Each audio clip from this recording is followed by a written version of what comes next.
All rise. Judge Vanda B. Court is now in session. Judge's case number JVB 1050 Williamson case. Thank you. You're welcome. You all may be seated. Ms. Williamson, you brought this case before the court. What's going on? Okay, so we're here today because we both have a child together and we both have split custody, but lately she has not been around. She has not been able to help me with the child. She's been doing her own thing and I need child support. I've been working. That's not an excuse. This is your child that you gave birth to, that I adopted, and I'm spending more time with her than you are. I got a lot to pay for. Help y'all out, take care of the baby just because I'm not around. All right, guys, buckle up for this one, because what we're about to see is a shift in responsibility, in reality, and honestly, in priority. We've got two mothers here, one the biological parent and one the adoptive parent, both legally responsible for their 6-year-old daughter, Sage. But something has changed. One parent has been doing the heavy lifting, the meals, the clothes, the day-to-day care. The other? She says she's working, but social media tells a different story. And what happens when personal life choices clash with legal responsibility? Judge Vanda B. is about to make that crystal clear. This case isn't just about money. It's about what consistent parenting actually looks like. That mean I'm bringing in the money. When's the last time you helped us out? I pay the insurance. The baby gotta eat. The baby need clothes. Did I need to leave? I mean, I have to be here because I'm working, but if you all needed to keep talking, I could just excuse myself. What did y'all want me to do? I need help with getting child support because I'm not gonna do this with her. So now that Here's where the tension starts to surface.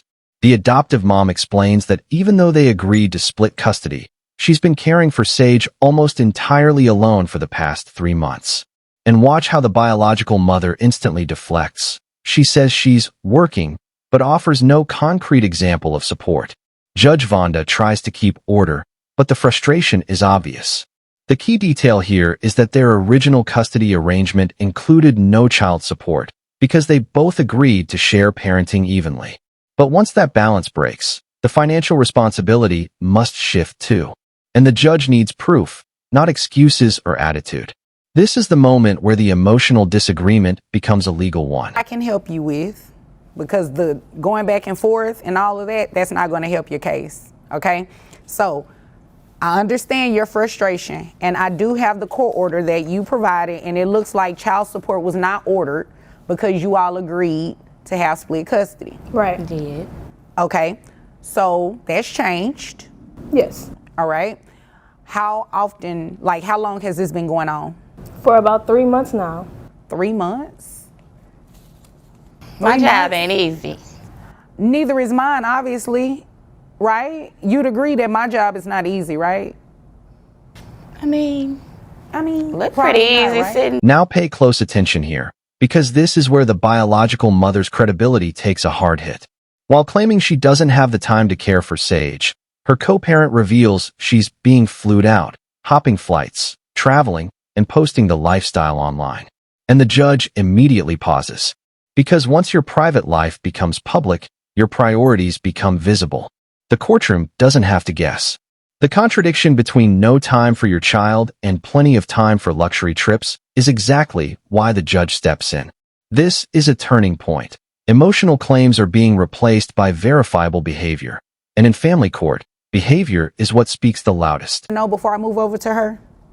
Her reasoning when I asked her why she isn't spending amount of time that she's supposed to, since we do have split custody, is she's working. But when I go on her Snapchat and her Instagram, she's being flued out and in Miami, but yet you don't have time to spend with your child. Why are you all on my social media anyways? Ma'am, everybody is on your social media, okay? So let's not act like you don't know everybody is looking at social media. Well, And you being, what do you say, flued out? Yeah, she's being flued out. flew out for the week. No, I'm sorry. I be at work and it be Here's where the numbers come in. And this is where reality sets in. The biological mom earns $79,000 a year, which is a solid income. But she has contributed almost nothing towards Sage's daily expenses. The judge isn't punishing her. She's balancing responsibility. Child support is calculated based on income, custody percentage, and the child's needs. And because adoptive mom has essentially been providing full-time care, the financial contribution now has to adjust. Notice how the tone shifts. The conversation is no longer about feelings, frustration, or who works harder. It's about clear math, legal obligation, and what the child requires to live, grow, and be supported. Oh, you know what? That is a good point, but that's beside the point. At the end of the day, this is both of you all's child, which means that Sage is both of you all's responsibility. And you are going to pay child support. Since, I'm just sitting up here, this is what I do. So how much money do you make a year? And make sure you're being honest, because I have your documents in front of me. About 79,000. I couldn't hear you. About 79,000 a year. $79,000 a year, and you want to be flued out and not give her anything for Sage? You came here to waste my time. I'm about to go ahead and read these numbers off to you so you can pay child support. Child support? Yes, ma'am. Child support. That's right. I'm gonna have to pay insurance too? Yes, You ma'am. need to? Yes, ma'am. You're going to pay. This is the moment that hits. The final child support amount is $1,011 per month, even after crediting the insurance payment. And the biological mother is stunned. But remember, this number didn't come from judgment or personal opinion.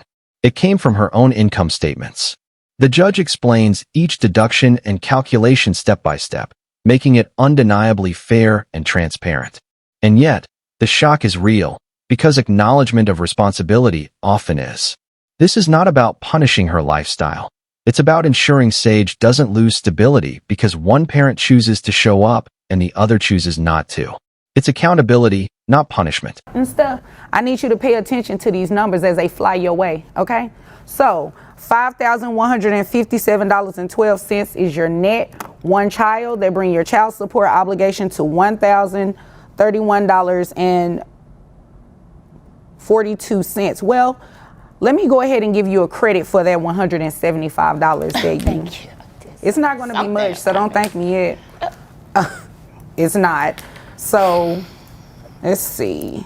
I give you credit for the 175.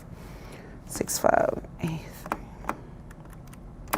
Oh yeah, that didn't really help you out none. So, I mean, your child support obligation is still going to be close to what I just told you.